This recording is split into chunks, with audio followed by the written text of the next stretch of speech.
All right, y'all, welcome back to the show. It's Anti-War Radio. I'm Scott Horton, and first up on the show today is our friend Doug Bandow from over at the Cato Institute. Welcome back, Doug. How are you doing? I'm doing okay. That's good. Good to have you back on the show. And I noticed that you wrote this article for the American Conservative magazine, Mitt Romney, the Foreign Policy of Know-Nothingism. And I thought, hey, isn't that just exactly on point? You even made the same parallel that I've been thinking of to George Bush, where, I don't know, George Bush may have been a bit dimmer all around. Romney at least seems capable, but he's just not interested in foreign policy, is he? He doesn't really know or care about this subject at all. I think that's exactly right. It's not an issue that motivates him, and I think right now he figures he'll use it to prove, to hardliners that he is one of them. So vote for Mitt Romney. You know that he can be for war like anybody else. And he hopes they won't worry about what he does on domestic issues.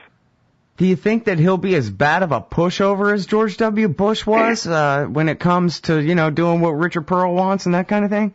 Well, it's hard to know. I mean, if you look at him, the good news is he doesn't believe anything, which means I don't think he's actually committed to any of these policies. The bad news is he might figure it doesn't matter very much, so, why not let the folks have what they want. He's bright enough where I would think that, he could look at stuff and say, boy, this doesn't make much sense. I mean, heck, George W. Bush, near the end clearly didn't go where Cheney wanted. I mean, Cheney wanted to go to war with Iran and with Syria, and, Bush did not do so. So I could certainly imagine that, Romney could react the same way. Yeah, well, I mean, that's sort of the hope. If it had been, in a way, look back just 4 years, if it had been anybody but McCain, he's such a madman and a wild card that I don't know that you can make the parallel, really. But if it had been Mitt Romney, sort of just cookie-cutter Republican, back 4 years ago, he would have had at least the ability to do a little bit more of that Nixon goes to China thing and maybe make an Iran deal where Obama... Not that Obama would rather not shoot people or whatever, but all the pressure is on him to prove what a tough guy he is. Whereas a Republican sort of has it at, on face value that he's a tough guy, and so if he does something along the lines of peacemaking, it doesn't usually count against him that badly. You know what I mean? No, that's right. I think that it's one of those, realities of the political process is that for years Republicans have used the charge of weakness against Democrats, so Democrats feel kind of a need to prove themselves. Maybe when Obama's done, whether he wins or loses this time, but when he's gone, maybe finally Democrats won't feel that need because he's been as hawkish as George W. Bush. So when Republicans attack him for weakness, I just have to laugh. I mean, I keep trying to figure out, where is he weak? Please show it to me. I mean, he's out there, constantly increasing troops in Afghanistan, killed, Osama bin Laden, got us at war in Libya, more drone strikes all over. So it's very hard for the Republicans to up that, and I think that, unfortunately, that's what Romney's trying to do is to, keep the pressure on saying, look, I'm even tougher. Yeah, which means, really what's left other than nuke Tehran, right? That's right. That's about it. And unfortunately, that's the sort of thing which Romney has come pretty close to, I think. Man, yeah. And see, the thing is, too, and this is something that, well, we've definitely learned this lesson in the Obama years, but especially in the Bush years. The whole thing was just such a comic book of all of these lessons, really, the argument ad absurdum. Who you vote for, it really matters who they bring with them. And people, in fact, I'm sure you remember, would say, well, we're tired of Bill Clinton and his antics. We got to get the adults in there. And okay, I can see that George W. Bush is kind of a lightweight, legacy spot. But at least he's surrounded by really good, smart, capable people like Dick Cheney and stuff like that. But instead, Dick Cheney brought in the least responsible people in the world, the neocons, and let them set the policy, even down to disbanding the Iraqi army and everything else. Yeah, what was very strange about that, of course, is that until then, Cheney had looked fairly responsible. He'd been part of the Bush 1 administration. They hadn't gone on to, Baghdad in the first Gulf War.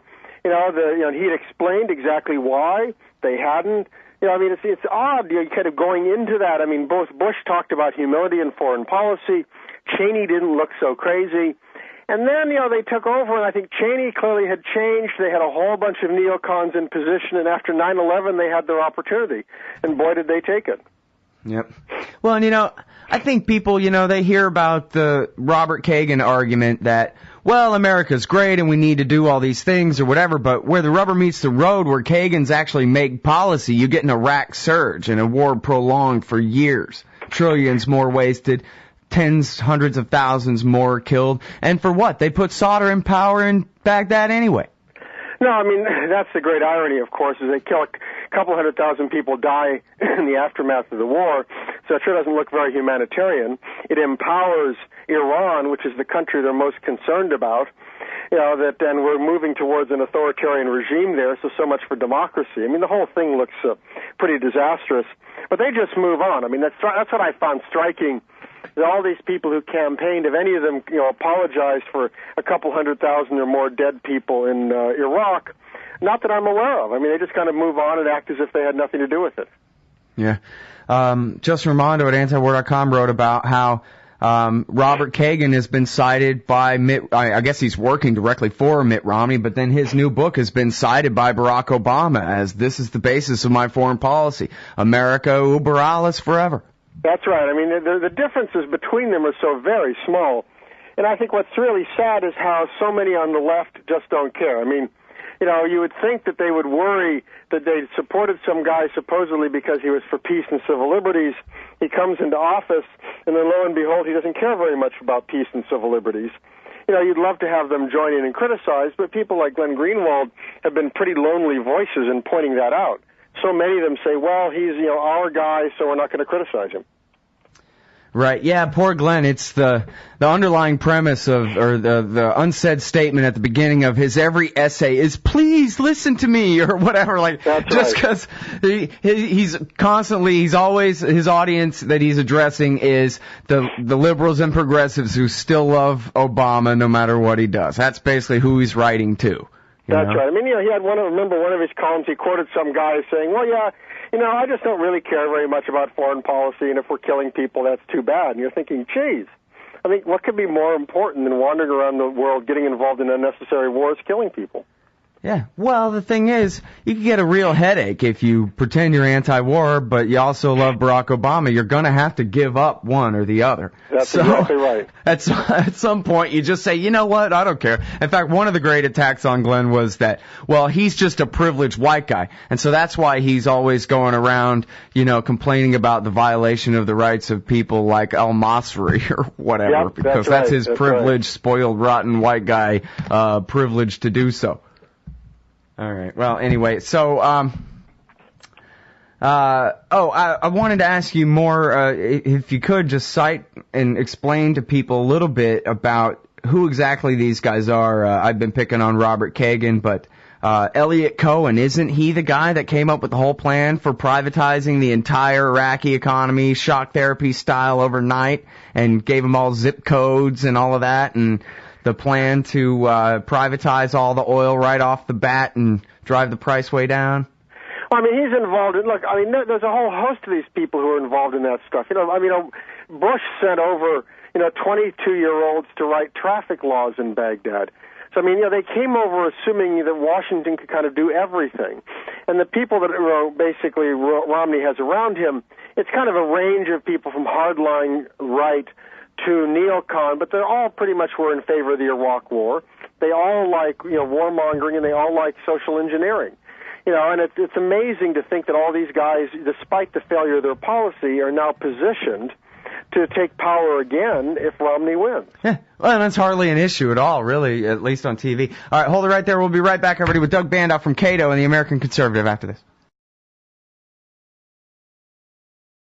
All right, y'all, it's Anti-War Radio. We're talking with Doug Bandow from Cato and the American Conservative magazine, theamericanconservative.com. That's where his piece, Mitt Romney, The Foreign Policy of Know-Nothingism, can be found. And as we were talking about, maybe the emptiness of this guy's suit is the best thing we have going for us when it comes to his foreign policy. He can flip-flop around to whatever he wants. Maybe that means he doesn't have to be so married to, what the Kagan clan decides. assuming that he really even has a shot at beating the sitting president, which is quite doubtful to me. But anyway, so we were talking about all the neocons in the administration, or who would be in his administration, the guys who are advising him now, that kind of thing. But you really do a great job in this article, Doug, of going around the world, kind of, because that's where the American empire is, pretty much everywhere, and sort of ticking off what Romney has said. You know, mostly what we see on TV of him on foreign policy is just, America's great, America's strong, and it always will be, and isn't that great, and don't you believe that, and vote Romney kind of thing. Which maybe I'd be willing to settle for that BS if it didn't have much detail to it, but apparently it does have detail, and he does get into the details at times. So, like, for example, could you explain to us what's Mitt Romney's policy on Afghanistan? How might it differ from the current policy, if at all? Well, it's one of those weird things where it's hard to know. I mean, that's one of those issues where, Mr. Flip-Flop has been a flip-flop. But the problem is he's talked about, we have to win. I mean, he's also talked about timetables, and, he's criticized the president for pulling troops out, but, he's also indicated he doesn't want to stay forever. But he's used this language of winning, and, I always find that scary, because I have no idea what it means to win in Afghanistan. And does that mean that we stay there for 50 years because that's what's necessary to win, whatever, win means? And that's one of those areas where, again, if you're out there kind of portraying yourself as being tough, you can imagine saying, we've got to stick around until we win. And then, kind of coming up with some, statistics or something which we have to achieve before you're willing to pull troops out. Yeah. Which, as you say, you can't imagine it. You're a foreign policy expert. There really is no... I mean, hey, even Obama, when he announced the big surge, he still wasn't even pretending. Petraeus wasn't even pretending that, what we're going to do with this coin is we're going to defeat the Taliban. All they said was, well, we're going to weaken them to such a point that when we sit down to negotiate with them starting in 2011, then they'll do what we say.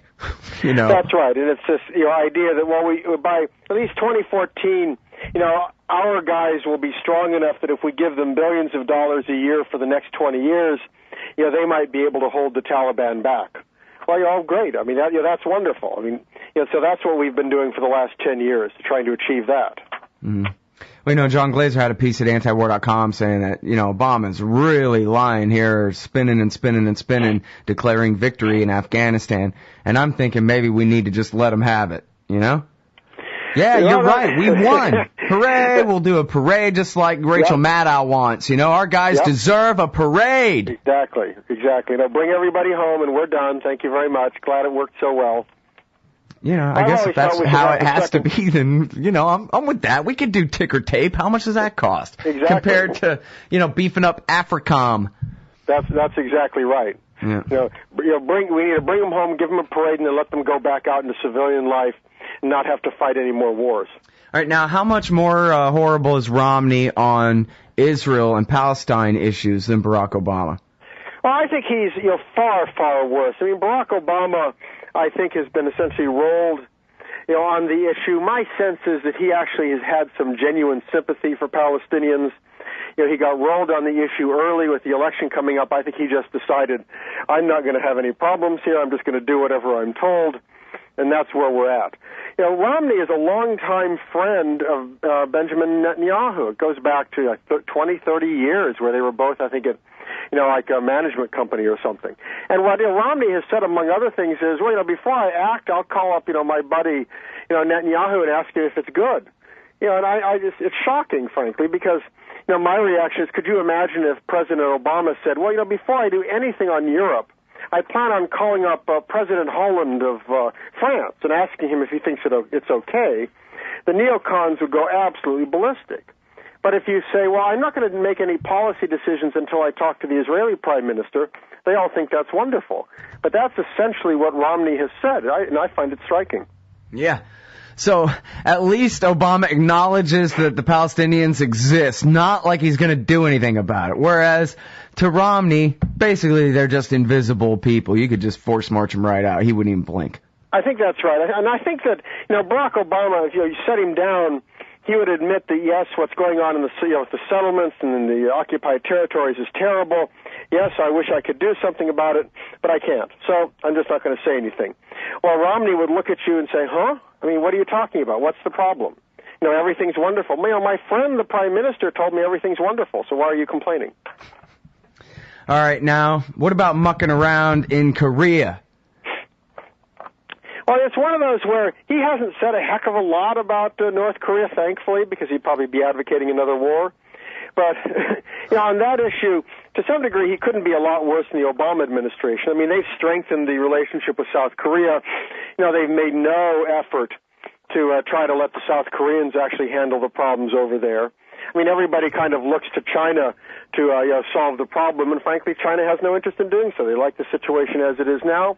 Why on earth, should they use their political capital to make things easier for America?